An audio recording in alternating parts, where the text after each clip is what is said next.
Hey, Bro Mob, this is it. The last week that you can enter for your chance to win that free signed James Conner jersey. If you haven't already, subscribe and review our podcast on Apple Podcasts or go to our website, thefantasyfootballbros.com, and click on the hashtag BroMob giveaway picture on the right-hand side of the page to enter for your chance to win. Now sit back and enjoy this week's show.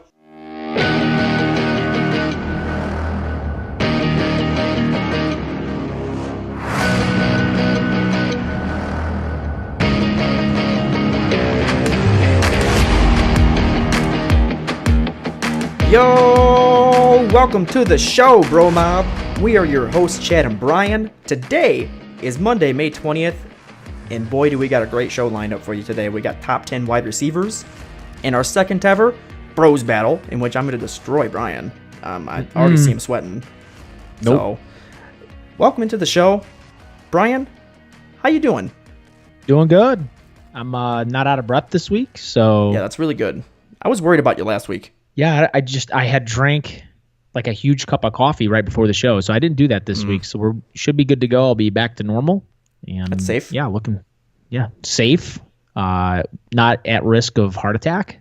Mm-hmm. So a lot of good things. Or seizure? Yes, Good. absolutely. How was the week? Week was good. Traveled quite a bit this week, so I was in your neck of the woods, as you know. Yes, you was. So got to see your ugly face. So that was fun. And back home now, recording Got to today's enjoy episode. And yeah, I got a our short rainy week again. weather. Yeah, it was a little rainy. It wasn't that bad though. This time of Really? the year is not bad as long as it's not snowing. Yeah, that's true. I'm Yeah, sure I'm there's happy another about one around that. the corner. I'll wait for it. Yeah, there's always one last one that gets you. So, Yeah. but you're almost in June now, so you're just about out of the Yeah. thick of it. The trees are starting to bloom. Things are looking good. So I'm grilling a lot more. So that's good. Did you get rid of that giant squirrel nest? I did. Yeah. Oh my god. That squirrel was roosted. So in you got to there. tell Bro Mom Man. about that. Yeah. So, Bromob, for the last, I'd say, month and a half, I've been at war with a squirrel. Losing. It's been coming up on my patio. I've been losing a lot. Yeah, he's out there just chewing on everything. Just this little barbarian of an animal just chewing on my chairs, my grill. I don't even... where's the flavor for him? Why is he There is eating none. wood and metal? I don't It's get like it. a steak to him. It's like That's what it is. you know. So anyway, I was out there doing some spring cleaning and noticed that there was this massive wad of just hay and twigs and realized the squirrel had roosted himself up against my grill. So he's just coming up there, destroying stuff, taking naps, taking names, and laughing at me. Yep. So instead, Well, you had it. You had it coming. I guess I did. But I went out there and I cleaned it out. I got rid of that home. Since then, no squirrel. Chad wins. Yeah. He comes back and is like, "The heck? Yeah, Been he building just this sat thing there. for months." Stood up on his hind legs, looked around. No! Come on! Exactly. Why? So, Chad won. Squirrel, a few. 12. Yeah, 12. Yes, Squirrel 12. You finally got it. You're on the board finally. I'll take it. Wait till the next nest he builds. The winning point. Speaking of the winning point, somebody thought that they'd go ahead and try to win against Arnold Schwarzenegger this past week. Did you hear about this? No. So, Arnold, him and I are on first name basis. Arnold was down in South Africa promoting something this past week, and some person just decided they would walk up and try to drop kick him, and they did. They actually Legit drop kick? they got up to him and drop kicked the guy. Oh my god. But of course, it's Arnold, so it barely phased him. So he turned. Yeah. He's the Terminator. He's not Arnold. He actually. So In an interview after, laughing, he says he thought it was just he thought he was just jostled by the crowd, just a regular jostling that he normally gets in crowds because it just barely budged him. A person drop kicked the guy. you know in what's public. sad? What's sad is he's a 71-year-old man, Oh, he's and still he got big. drop kicked like it was a feather. Yes, So that's Yeah, what's he's- funny to me. he's still the Terminator. So Always. I'll stay on that same topic. So I was watching movie trailers earlier. So Chad and I are big movie buffs. We love movies. Love them. Arnold, Rock, and so I'm going to shift to a guy. He's the modern day Arnold, in my opinion. The Rock, Dwayne Johnson. Dwayne. And he's got this movie coming out, the Hobbs movie. It's kind of like a spinoff of the Fast and Furious franchise. And there's a part in the trailer where he jumps in the air while the car's driving with a metal chain, throws it around the wing of a helicopter, a military helicopter, basically ropes it, right? And then as they're turning a corner, he, with one arm, pulls the helicopter and smashes it onto the cliff. The Rock, dude. Pulls, hold on. It's a military, I just want to put it out there, it's a military helicopter, one-armed, not two. The Rock one-armed. Did a bicep curl of this helicopter? Of a helicopter, yes. That is. Was it? It's in midair. It is flying, yes. Oh, what has come of the Fast and Furious movies? After it the used one, to be a racing I don't know movie. which one it was, like Fast 53, I think it was. There, you know what scene I'm talking about? The endless runway, airplane scene where the runway just goes forever. It never ends. Someone did the math for that runway. Go look it up. I can't remember it. They measured out how long it was, and it was miles. It's like half the movie's on that runway. Yes, it's no joke. I swear, like half that movie I feel is like on that runway. It never ends. So insanity. So there you go. Speaking of insane movie stuff, it went to the next level. So yeah, I guess, and I joke you not, I guess that Robert Pattinson, aka the Twilight Vampire, has been cast as Batman. It's not even going to be called Batman. They're going to call it BatVamp. Yeah, it's a mix. It's a mix. Yeah, it's a very dark gothic style of Batman, and he runs around. Yeah, Twilight Bat. So they need to just bring Keaton back, dude. Comes out between day and night. Twilight Bat. Yep, Twilight Bat. They just need to bring Keaton back. Oh, I don't know what they're doing. You bring Keaton back, have him as old Batman. That's $1 billion movie. It's $1 billion movie. He's training young Batman to become his predecessor, right? Yep. And he's got a white beard, and he's Keaton, and he sits in a room with his own bat symbol shining out of his own living room. It's great. It's $1 billion movie. Just Keaton. Do it. They don't even call him Bruce Wayne. He's just Keaton through the whole movie. Hey, Michael Keaton. Fourth wall. What do you think? What do you think I should do here? Just wear the cape, guy. Just put the cape on. Just become Batman. Oh, I'm Keaton. Man. You're Batman. Oh, I love it. Scouring through Twitter, you see some weird things. So one thing that is trending on Twitter this past week is a question to people, and it's absurd to me because it's almost 50-50 toss-up right now. Do you wash your legs in the shower? That's the question. And people are yes, of course. Okay. That's I fair. wash my entire body. Like, well, what part of your legs is considered the leg? Like the whole leg from like groin from down, the hip, or the hip down to the foot. The hip bone connects to the leg bone. The leg bone connects to the foot bone. You know this. Do you? You wash it all. I'm sorry. What are you doing? I don't know. Do you? Do you? Sometimes. Oh my. No. Sometimes I'm like, nah, I know it's clean down there. Like from the knee down. No, you don't. I wash my feet. No. Do you wash your feet? Yeah, but how thoroughly do you wash your legs? You're not scrubbing it like it's your undercarriage. You're scrubbing it. You're just lightly. So sometimes like, do I really need to do this? Okay. When you're cleaning your kitchen, you put a little bit more attention on your stove than you do your countertops. But you still clean both. Do you? Oh, my goodness. All right, that's fair. That's fair. So, there was a travel company called Big 7 who published a survey of 1.5 million people who ranked the Boston accent as the second most sexy in the U.S. behind Texas. Boston? Mark Wahlberg? What? Mark Wahlberg has the second sexiest accent? Are you kidding me? Oh, No. it's not just Wahlberg. It's Boston. How do you do? Hey, Boston, yeah. Boston. Yeah, I like hot dogs and pizza. They threw the Boston. tea into the water. Boston Tea Party.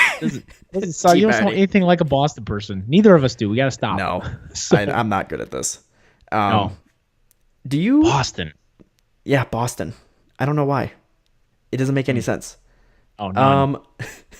Yeah. So, Bro Mob, if you want to go ahead and follow along with us on Twitter to just engage in some of these crazy shenanigans we got going on, follow along at FF Bros Podcast and search hashtag Bro Mob for some of the craziness that we do. All right, Brian, let's get into some news.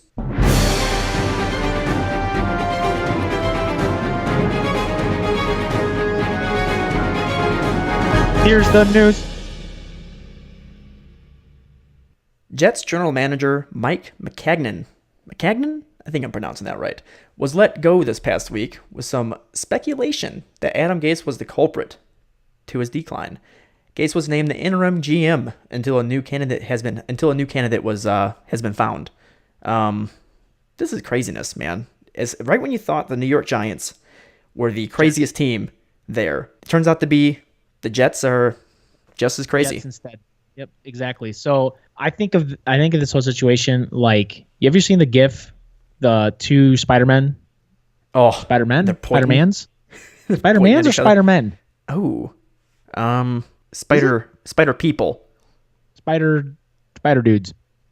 So two spider dudes. And they're both pointing at each other like, hey, you. No, you. Me. No, you. You. So you. it's like a standoff, Mexican standoff for New York. The who is really at fault here. So bottom line is right now Adam Gase kind of controls the entire Jets team. Just gonna put that out there. Adam Gase, the guy with the eyeballs looking everywhere. Have you seen the GIF where he's popping out of his head? He's following like tacos. A piece of pizza. Oh, a taco. Yeah, there's so many of them. There's probably pizza. There's a bird, multiple birds. He's following those. So apparently, Mike wasn't happy with Mike and Adam had disagreements on the signing of Lev Bell, and so yes. I think it was that Adam Gase that thought the price was too steep. Yep. Didn't really want him. Look, you just got one of the best running backs in the league, dude. You need to calm yourself down a little bit. There's rumors that he wants to possibly trade Bell. This is insane. Can you imagine? Stop. Like we need to during stop. Training camp? It's not going to happen. They have one of the best running backs in the league on their team. I don't care how much it costs. He's going to fit your system. He's going to do everything you want him to, and he's going to prove everybody wrong. Come on. This whole trade thing is nonsense. I would be absolutely shocked if he gets traded. Breaking news. But let's say he does. Where would be a good place for him to go? Houston. We got a problem. Oh my God, I would love Lev Bell in Houston. Are you kidding me? Houston, Seattle? It's just Green Bay. He ain't going to Seattle. They don't Tampa have any Bay. money. Tampa Bay might not be bad. Yeah, Tampa Bruce Bay Arians? would be a great place. I could see because Arians had a pass catching back. Mm-hmm. Arians has another pass catching back. That would be a good place. There we go. So it's not if you had to happening. pick, no, it's not going to happen. It's not going to happen. Speaking of the Cardinals, more speculating. Speaking of the Cardinals, 8-time Pro Bowl cornerback Patrick Peterson was suspended for the first 6 games of the season for violating the league's performance-enhancing drug policy. Wow, this is a really big blow for them. It's going to hurt their defense badly. Yeah, it really. I was shocked. It's too bad. It is too bad. I think it's going to really hurt. And who else it hurts is it hurts. It hurts the offense a little bit. Everybody on the offense gets a little bit of a hit because that means that that's more time in the passing that they're going to have. They're not going to be able to run the balls efficiently. So it's just it's a tough blow. But I mean, it's a loss. It's a loss of their best player, so it's going to hurt their locker room. Well, on defense, yeah, debatable. It's him or Larry David Fitz. Johnson. No, David Johnson's the best player on that team. Are you kidding me? David Johnson's number 3. Patrick Peterson.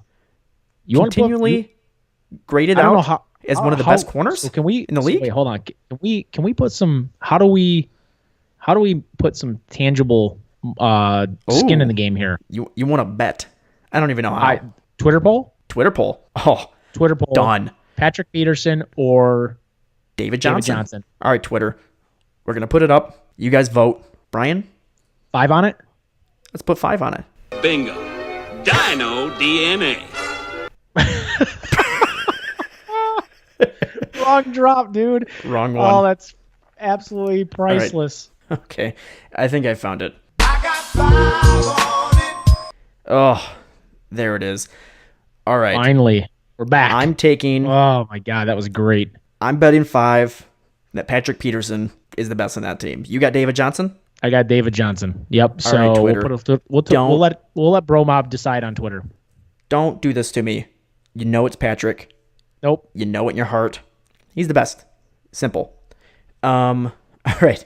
Moving on. Rookie minicamps continuing on with some highly talked about rookies flashing their potential. DK Metcalf in particular was turning a lot of heads, making amazing one-handed catches, jumping into the air like he was going up to the moon over defenders. This is a really big dude. I can't believe how big he is. Watching the tape on him, it's incredible. And actually, the thing that people were knocking out on the most, his route running, that looked nicer than it could be expected. Seems that he's been working with his receivers coach to improve on that, and it's showing. Yeah, I mean, look, it's still early. No pads, no contact. True. So I'll be more impressed if we see stuff like this happening during training camp. Yeah. So we're off to a good start. Very good start. A.J. Brown looked like a solid wide receiver too for the Titans, showing off his feet, his footwork. This looks like a very much improved receiving core with Corey Davis, Adam Humphries, A.J. Brown on the roster. This is kind of a prove-it season for Mariota. Yeah, I agree. And then the last one I kind of want to highlight here, Dwayne Haskins. Man, he's got some zip on those throws, and he had coaches kind of salivating over that. He had good precision, good decision-making. He looked good out there. He wasn't the best-looking quarterback on the field, but he you know what? He was showing some flashes. Do the right things, Redskins. Do the right thing. Mm-hmm. Start him. Get him in there. Just do it. All right. That's it for the news. Brian, let's rank some wide receivers. Yeah.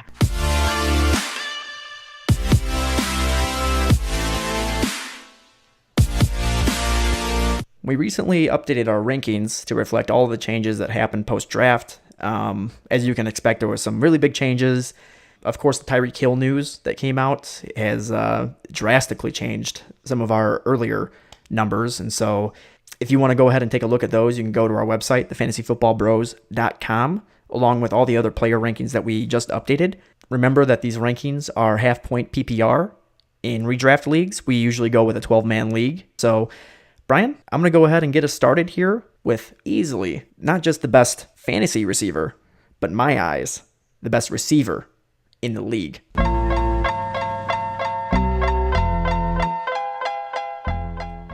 DeAndre Hopkins. So this guy, no matter which season it is, it seems is going to lead the league in almost every statistical category he possibly can. Let's start off with just last year. He was number 5 in the league in targets at 163. He was number 2 in the league in receptions at 115, giving him a 70.6 catch rate. That went for 1,572 yards, which was also second in the league, for 11 touchdowns, which was 4th in the league. And guess what? It wasn't just big games he was having. That was consistent throughout the season. Throughout the year, he had 98.3 yards per game. That's second best in the league. Now let me go through some of the other crazy statistics that he had. Number 1 in target share at 32.9%, far higher than the number 2 guy, Keenan Allen, who was at 29% or something along those lines. I'll let you guys know later when I go over his stats, but that's back-to-back seasons where DeAndre Hopkins has actually been the number 1 leading wide receiver in target share. He was number 3 in red zone target share at 32.9%, tying that same percentage for number 1 with 25 targets in the red zone. He caught 15 of those. Insanity. That was up from 9 catches that he had the previous season. He's getting used more in the red zone. And guess what? His end zone target share, number 6 at 44.4% with 20 targets at the end zone. He's not just going to be looked at for deep balls. He's getting looked at in the red zone. He's getting looked at in the end zone. And he's converting numerous times on all of these. This player, he plays in every single down. Back-to-back seasons of 100%, at 100% playing every single down for his team. And he has a young quarterback that trusts him and loves to throw to him. I'm picking DeAndre Hopkins number 1 over everybody, and I'm not even going to blink about it. Number 2, Devontae Adams. He is our consensus number 2. We both have him ranked at 2. Yep. Also, and so ADP 109, ESPN ranking number 3 last year for 2018.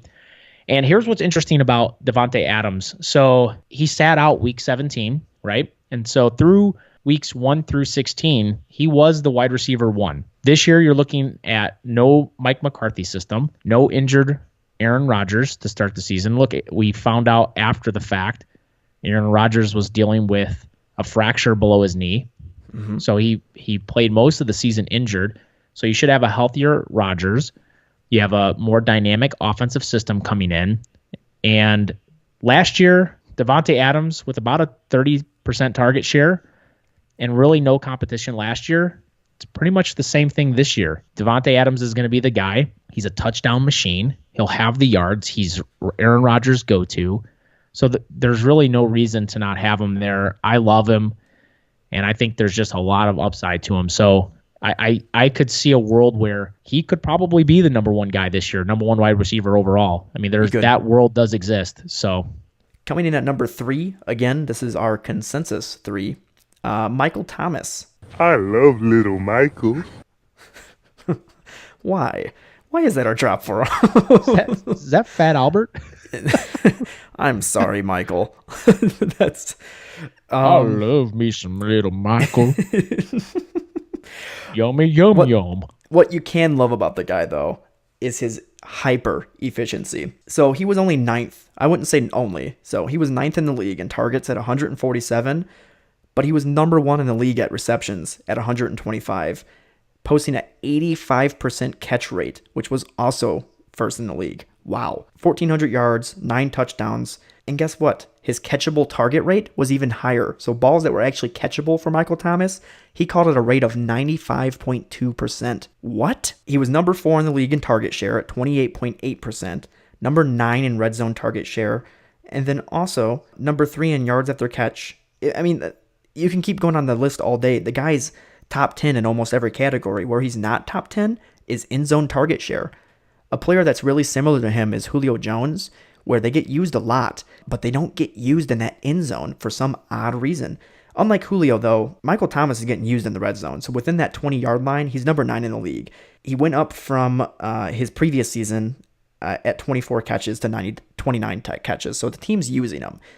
But where he's not getting used in the end zone, the team likes to use the running backs, their tight ends, and you like to use a lot of those confusing formations with random quarterbacks playing the running back position, Drew Brees at wide receiver. They like to confuse defenses. So Michael Thomas doesn't get used a lot there. But where you're going to get with him is that consistency. He's going to get you over 100 catches. He's going to have over 100 targets. He's going to catch so many of those, and he's going to get touchdowns. So be happy taking him at number 3. Yeah, consensus number 3 for us, like you said, Chad. We both have him ranked at number 3. So I mirror what you just said. ADP right now is going at about the 201. So right at the beginning of the second round, second round turn. ESPN last year, he was ranked number 6. You know, last 6 games of the year, he only had 2 games in double-digit points. He finished the year with 5.8, 6.5. Then he had a 15-point game, 8 points, 22-point game, and then finished with 5.4. So, you know, that's my worry with Michael Thomas is that, look, he's got a guy throwing him the rock that is one of the best in the game. But that's the problem is that guy's age really starts to wear on him towards the season. So my fear is that they lean heavier on the run game towards the end of the season, and that really cuts into Michael Thomas's production. So, all right, number 4, Odell Beckham Jr. traded from the New York Giants to the Cleveland Browns earlier this year, made a big splash in the news. He is our consensus 4. He's my number 4. Chad, you have him at 5. Yep. ADP is right behind Michael Thomas at the 203. So they're about the same spot. The difference is last year Michael Thomas was number 6. Odell Beckham Jr. Was ranked 16 last year. However, he did miss the last 4 games of the season due to a injury to the quad. And so Giants pretty much deactivated him to finish the year. But he's still ranked, if you look at his points throughout the games that he did play, he ranked 8th in points per game for half-point PPR. So, look, this is the way I look at it. If you look at apples to apples, Baker's a better quarterback than Eli. The Yes. Browns have more talent overall on offense than the Giants do. Yep. So there's more. You should see a little less double coverage. The safety is going to have a harder time floating over top of OBJ. There should be some open opportunities for open passes there. They're going to run the ball. So do the Giants, right? So that's going to be kind of a wash. So I think he's my only concern is there might be too many mouths to feed on that team, and it cuts into his production. But look, at the end of the day, the Browns brought him over, and they're paying him a boatload of money. He's going to make $17 million this year. So they're not going to bring a guy over and pay him $17 million just to see him run routes and not catch the ball. So Yep. I think OBJ has an incredible year, and at the 203, he very well might be a steal. Yeah. It's exciting seeing him catch balls, too, this offseason from Baker. Yeah, Agreed. They look like they're excited. So basically tied at number 4 here, because Brian, you have him at 5, and this is my number 4, Julio Jones, who I just mentioned. Let's not talk about his non-red zone, non-end zone percentages, his non-usage for the moment, and let's just talk about where he is good at. Last season, he led the league in targets, he led the league in yards, and he led the league in yards per game. That's pretty much what he does every single season he plays in the NFL. 1,600 yards receiving, 170 targets. We said DeAndre Hopkins is the safest bet. In my eyes, this is kind of like your second safest bet in the league. Devontae Adams, who we have at number 2, is very touchdown dependent, though we think that's going to happen. Julio Jones is going to get the yardage, always. And what's kind of always stifled his game is the fact that he doesn't get touchdowns. He had 8 touchdowns last season, which was the highest he's had in, I believe, 3 seasons. So it was number 12 in the league. So if he can just kind of keep doing this, keep doing those touchdowns and getting that usage there, that's what will keep him up in that higher echelon of player. But here's the thing. This is why he doesn't get those. Last season, where he had 8 touchdowns, his red zone percentage usage was 23%, number 22 in the league. And his end zone was number 21 in the league at 32.3%. I don't understand what this team's doing. They have a guy who's huge. I mean, he should be used all the time in that area, but he doesn't. For some reason, they like to pass it to other guys. Calvin Ridley, who's a much smaller wide receiver, gets used a lot more got used a lot more in the end zone. But Julio Jones is pretty much your safest bet in that top 4, top 5 wide receiver category. He's going to stay healthy. I mean, he gets injured, but he plays through all those injuries. He doesn't really miss any games. He misses some time on the field during the games, but he stays in the game, and he plays it out, and he gets those catches, and he gets those yards still. So coming in at my number 4, Brian, your number 5, I don't see a safer pick. Yeah, I don't know. I mean, I get where you're coming from, but I look at Julio and Chad, you and I have talked about this in the past. Mm-hmm. You know, I'm not the biggest Julio Jones fan. I don't want to misrepresent that. I do like Julio Jones, and I think he's uber talented. The problem is I see him as somebody that he seems to get in moods. You know, I mean, like he gets in these moods. He seems to take drives off at times, or he just seems uninspired at times. You know, when he's not getting the ball. And you know, there's always, it seems like he gets injured on every drive and then comes back and he's good. So I just don't really care about those things too much. Look, he had a rough start to the year, actually. 0 touchdowns in the first 7 games. He finally broke that streak, had 8 touchdowns in the final 9. I think that's kind of his stat line for a season, though. You know, I look at the Atlanta Falcons this year. I think they're going to run the ball a bit more. You've got the return of Devonta Freeman coming in, right?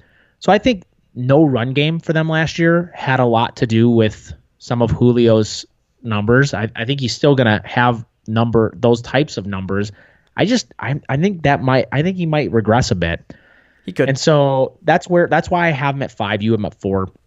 If I'm looking at it, I'd almost rather have a guy like OBJ, who I think has a quarterback that might be cocky enough to throw it to him, even if he's double covered. I think Matt Ryan's a little skittish. You know, he's kind of like, reminds me of Peyton Manning a little bit with, like, you know, the analytical side of the game. Yeah, he's more of a smart quarterback. Doesn't like to take gambles. You know, so he's not going to just throw it up in the air to the end zone to Julio in triple coverage. And I think that's why Julio doesn't get the ball in the red zone as much, as I think he does pull those double coverages and Matt Ryan looks other places. So, you know, ultimately, and I think you get OBJ a little cheaper. Julio Jones is going at the 111 right now. and you can get OBJ in the second. So True. you could take a running back in the first, sneak around and grab OBJ if you're in the back of the draft there, and I think that's a good start. What's But keeping you could also grab OBJ, or you could also grab Julio and sneak around and grab a running back. So just depends on who you want, what your preference is. What's keeping Julio in front of OBJ for me is the fact that he's got the 7th easiest schedule for a wide receiver in the league, whereas OBJ is coming into a new team, a new system. Yep. I mean, typically speaking, a wide receiver coming into a new system, it usually takes him a little bit to catch up.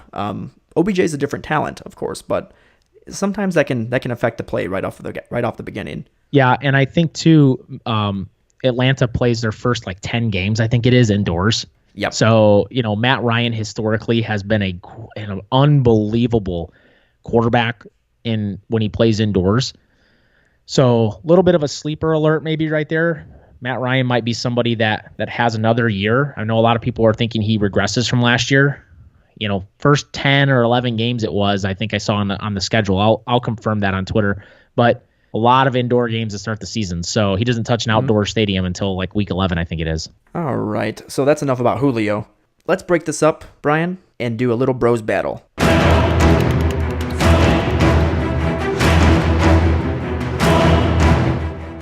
Oh, man. I forgot how intense that was. It's so great. I love it. So this week, Brian starts talking to me about handcuffs, and instantly I'm turned off. So, Brian, explain what you think about handcuffs. Well, so I believe that handcuffs play a role depending on what player it is, what team it is.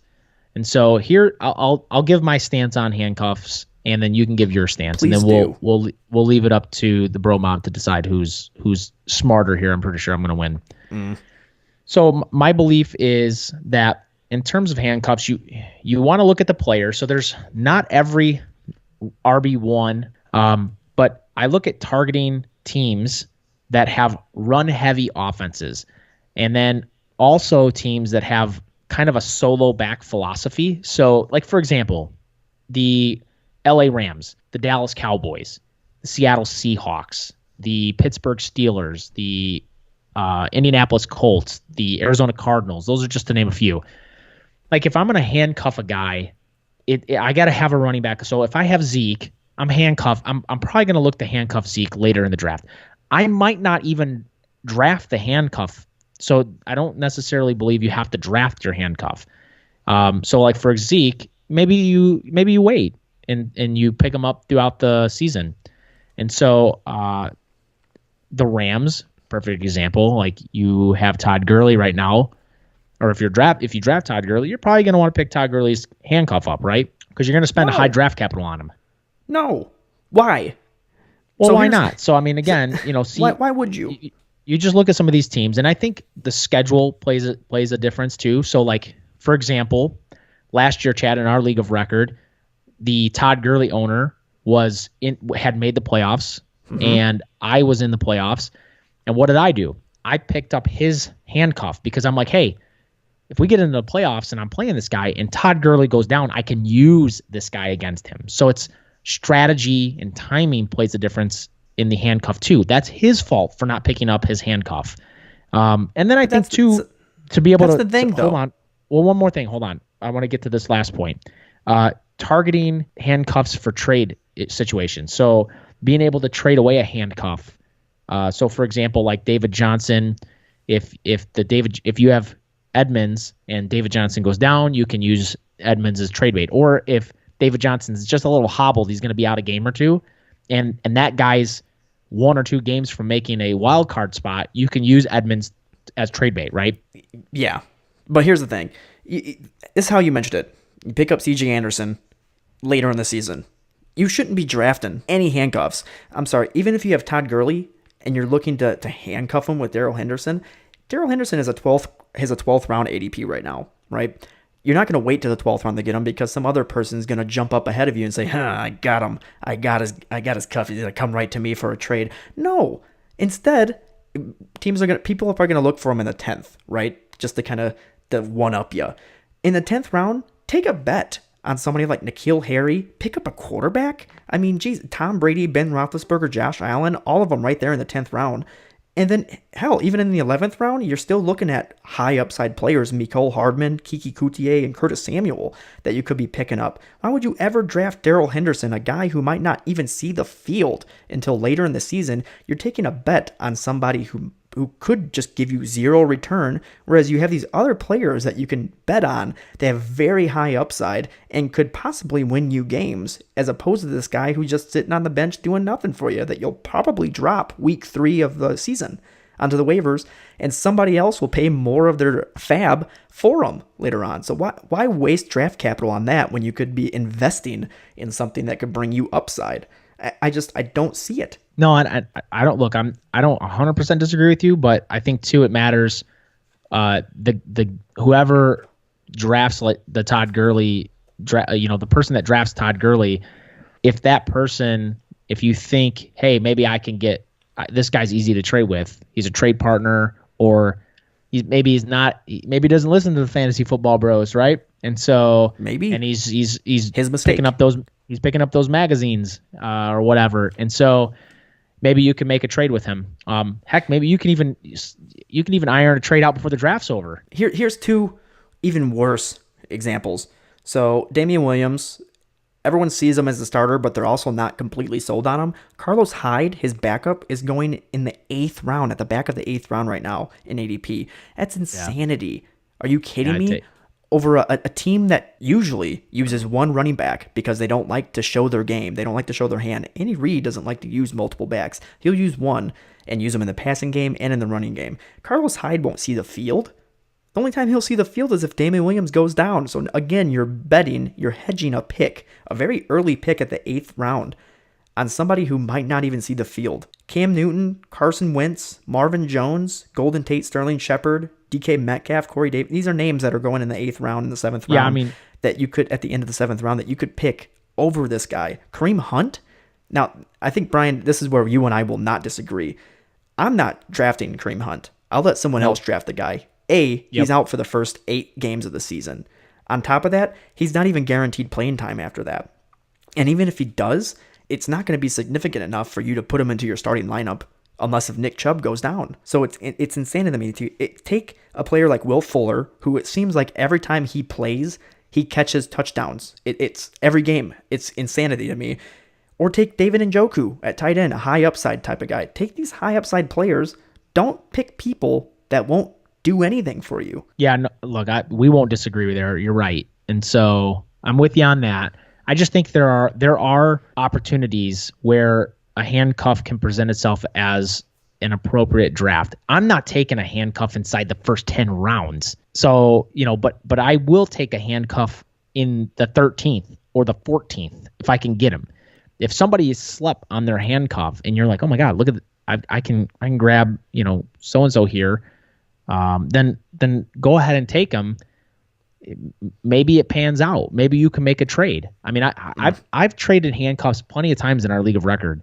As a matter of fact, I traded for my handcuff during the league of record 2 years ago when I won the championship. So, just to give you an example. So, I mean, those are sometimes it makes a difference. But I mean, you got to really know the situation. It's not a I don't agree that it's a lock. You have to get a handcuff. Like it's got to make sense. I'm not drafting him at all.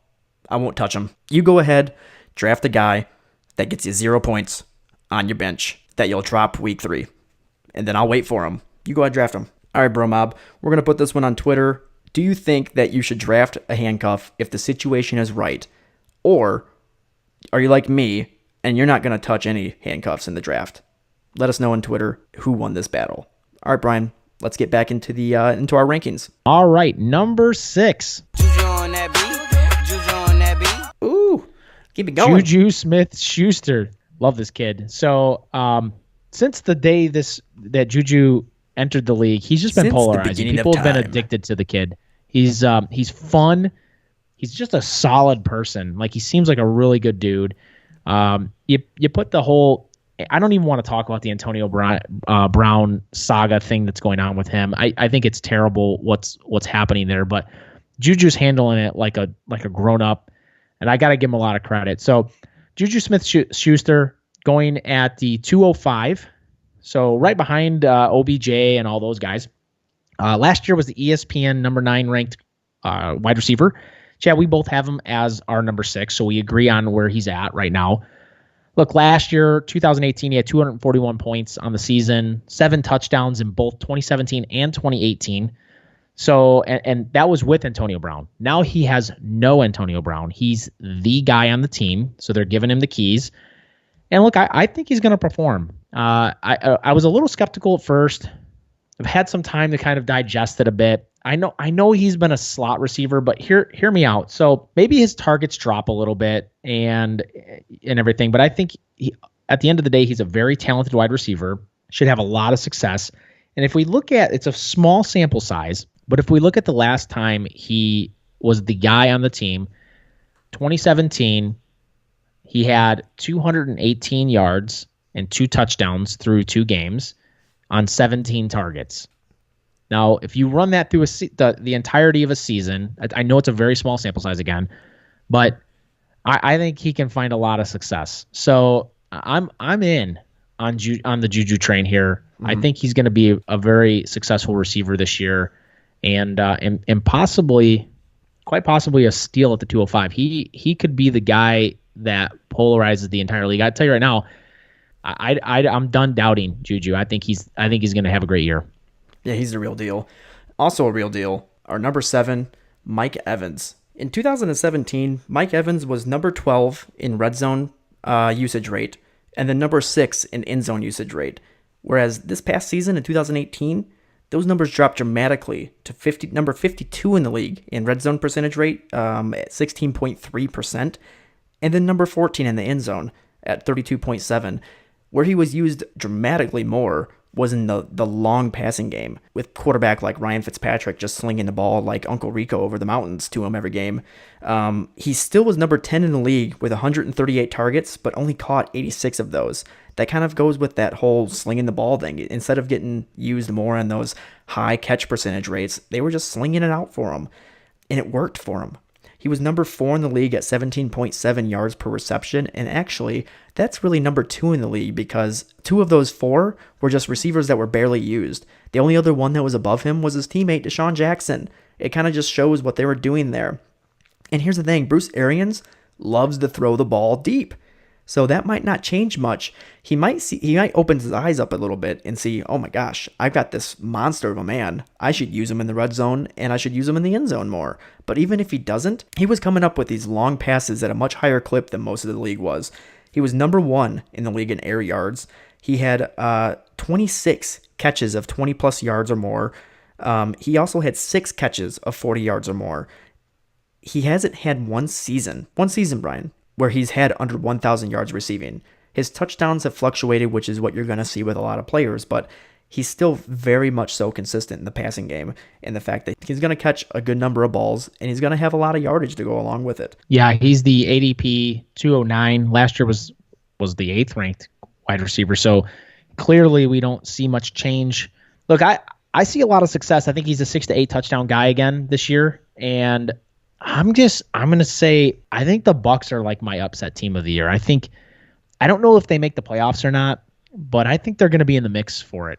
I see a lot of talent on that offense. Maybe we'll talk about that at a later date, but I see a lot of opportunity for the Bucs to do good this year. It's just that division is tough. So, all right, moving on. Number 8, Antonio Brown.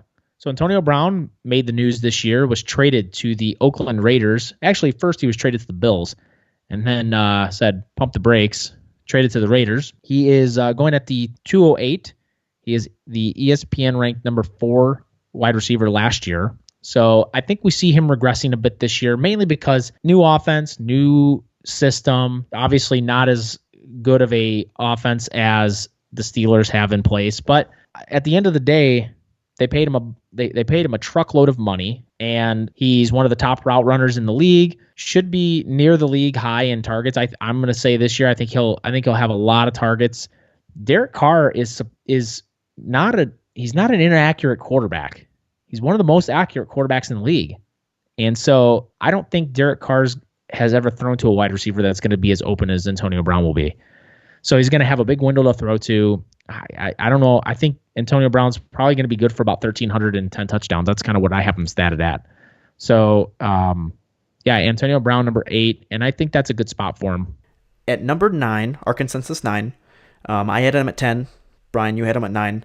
Keenan Allen. So Keenan Allen did what Keenan Allen does last year, and that's he caught balls at a highly efficient rate. He was used very much so around the field with 136 targets, 97 receptions, 71% catch rate, 1,100 yards, and 6 touchdowns, which is a pretty solid season. He ended at wide receiver 13 last season. Where we saw him decrease in was his red zone and end zone percentage. Whereas in 2017, for red zone and end zone, he was 3 and 19 respectively for both of those, at 33.8% in the red zone and 32.6% target share in the end zone. That decreased significantly with the coming of Mike Williams. In 2018, he was number 20 in red zone usage, and then also number 59 in end zone usage. He only had 7 targets, Brian, in the end zone. 7 targets. I see that still affecting him this coming season because Mike Williams, is still there. He's still a monster. But then also coming to town is a healthy Hunter Henry. What you can expect from Keenan Allen is still to get that high target share. He was number 2 in the league last season at 29.2. That's the number I wanted to bring up. DeAndre Hopkins was at like 33. That's ridiculous. It's such a huge difference. But anyway, he was still one of the league leaders in yards after the catch. He was number 15. That was a decrease from last year. But that was just a matter of his usage. But Tyrell Williams is gone. There's still target share to go around the offense. He's still going to get used a lot. I just think our expectations of Keenan Allen taking over that top 5 wide receiver ranking like we saw a couple of years back, it won't happen again. Yeah, I think those years are past him, quite honestly. Yeah, like I said, I have him at 9. Chad, you have him at 10. His ADP is at 304. Last year was ESPN ranked number 12 wide receiver. So clearly we're seeing him have a little bit better of a year. I think here's maybe why. So he finished 2018 very blah. He faced 2 really tough defenses to finish the year, Baltimore and Denver. Those were 2 tough defenses and still will be this year. I'm sure of it. And so the concern with Keenan Allen is the touchdowns, right? So touchdowns are the concern I have for him. He had 7 games last year straight without one. Yep. So very Julio Jones-ish. Julio Jones-ish. The Joneses. English. The Joneses. Jones. So that's my thing with Keenan. So I mean, at the 304 though, if you can get him right around that spot or right at the end of the 2, turning around in the 3, I think that's a solid spot for him. He'll probably be your wide receiver, hopefully your wide receiver 2 at that point if you can get him in the 3rd. Yep. All right. And then our number 10 coming in. Number 10.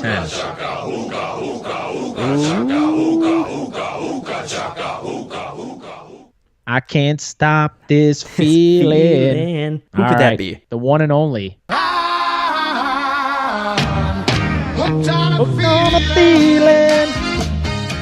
Love it. So Adam Thielen. Adam Thielen is will round out our top 10 consensus ranking. He is the ADP 211 right now on Fantasy Football Calculator. ESPN last year he was ranked number 7. So he is my number 10. Chad, you have him at 9. And rightfully so. Look, I mean, last year Adam Thielen was lightning in a bottle to start the year. There wasn't any wide receiver in the league as hot as he was. It was unbelievable. He had 7 touchdowns in the first 9 games leading up to the bye week. It was unreal. The problem is Adam Thielen is the tale of 2 seasons. So in one season, that's the problem. So he started the season off really hot. They went in the bye. They had some coaching changes on the offensive side. And then he finished the season cold as ice. Well, not cold as ice, but he finished the season, relatively speaking, cold as ice. 2 touchdowns to finish the last 7 games. You're as cold as ice. Thielen willing to sacrifice your team. His touchdowns. Why do you have such a high voice? I practice. Yeah, good job. So, look, the team shifted to finish the season to a more run-centric offense. So I think that ate into Thielen's production a bit, and I think teams started to kind of push coverage his way a little bit, so it kind of stifled his efficiency to finish the year. But look, I think I don't think Thielen starts off as hot as he did last year. They're not going to be throwing the rock around like the Vikings started the season.